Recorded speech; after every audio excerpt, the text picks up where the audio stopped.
Now we're making some Shahi Paneer and Naan. So for that I'm frying paneer in butter. Here I've kept onions ready to be grinded. So I forgot to mention, even before grinding and making onion paste, we need some ginger garlic paste. So here are some fresh chopped ginger and garlic, because I don't use this what they sell in shop. This will give amazing aroma. So what I've done is I've removed the paneer and kept aside. It has become golden brown, and in the same kadhai in which we had fried paneer, I have put in some ghee. So once the ghee is a little hot, I'm going to put my ginger garlic paste. Now I'm going to put the ginger garlic paste. Okay, now we're going to stir it up until it turns a little brownish. It gives amazing aroma. As you can see, it has become a little goldenish. My next step is to put onion paste.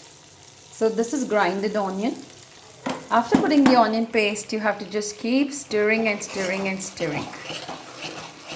You have to keep the sim on medium flame and keep stirring it until it becomes golden brown. So as you can see, now it has become goldenish brown. Now my next step is I'm going to put tomato paste.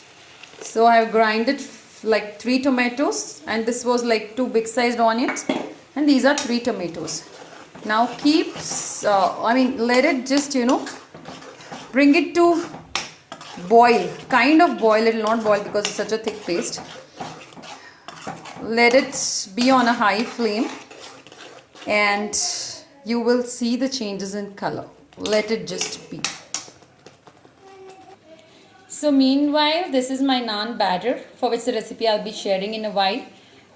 This I have put maida, half cup curd, half cup milk, and a little coriander and til. So it is soaked for like 2 hours now.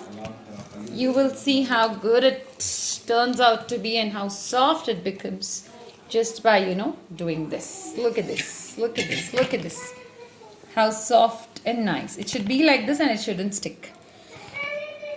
So it has come to boil. If you have cream, you can put cream. Since I don't collect cream, I'm just putting some milk just for taste.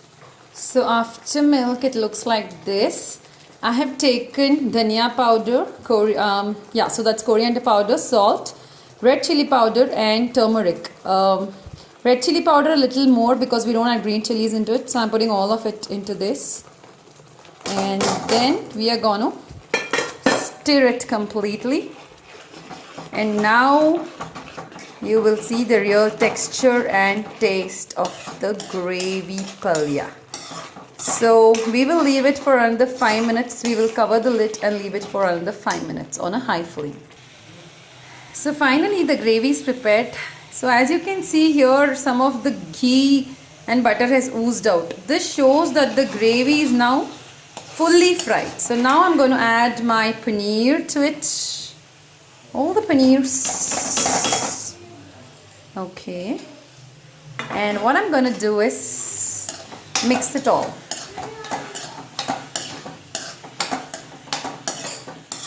Yum yum. This is a yum Shahi Paneer recipe. We can also add kaju gravy to it. Now I'm feeling that the consistency is a little thicker. So I'm going to add some more milk and leave it for 5 more minutes. Wow, so the yummy Shahi Paneer recipe is this, and this is the final curry. It is ready. It is just, yummy. So I'm gonna share the final pic. This is how easy it is to make Shahi Paneer. Look at this. Yum. Taste and tell me how it was.